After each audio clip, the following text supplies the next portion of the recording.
அதிமுக ஆட்சியை காப்பாற்றியது மத்திய பாஜக அரசுதான் என்று கூறியுள்ள எடப்பாடி பழனிசாமியின் கருத்திற்கு ஆட்சியை காப்பாற்றியது பாஜக அல்ல 122 சட்டமன்ற உறுப்பினர்கள் என்று டிடிவி தினகரன் பதிலடி கொடுத்துள்ளார்.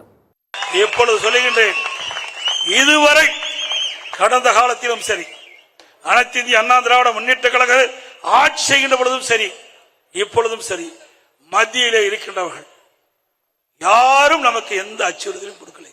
நமக்கு நன்மைதான் செய்தார்கள். புரட்சி தலைவி அம்மா மறைவுக்கு பிறகு சில பேர் அந்த கட்சியை கபலீகரம் பண்ண பார்த்தார்கள், ஆட்சி கவிழ்க்க பார்த்தார்கள். அதை காப்பாற்றி கொடுத்தவர்களும் யார் என்று உங்களுக்கு தெரியும். மத்தியில் இருக்கின்றவர் நமக்கு காப்பாற்றி கொடுத்தார். நன்றி மறப்பது நன்று, நன்று அல்லது அன்றே மறப்பது நன்று.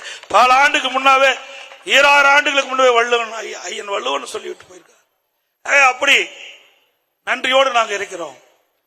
அதாவது நன்றி மறப்பது நன்றன்று, நன்றல்லது அன்றே மறப்பது நன்றுன்னு சொல்ற யார் பேசுறா? சாத்தா வேதம் கொடுக்குற மாதிரி இருக்கு. சொல்லுவாங்களே நம்ம ஊர்ல எல்லாம். நம்பிக்கை இல்லாத தீர்மானத்தை இவரை காப்பாத்தினது பாஜக இல்ல, சட்டமன்ற உறுப்பினர்கள் 122 பேர். கரெக்டா?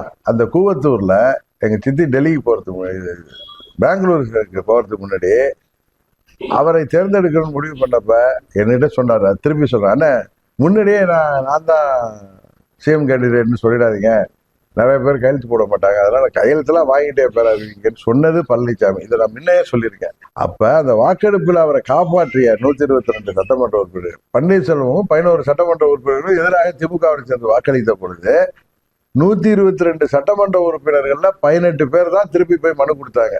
ஸோ அதில் பாஜக காப்பாற்றினாங்க.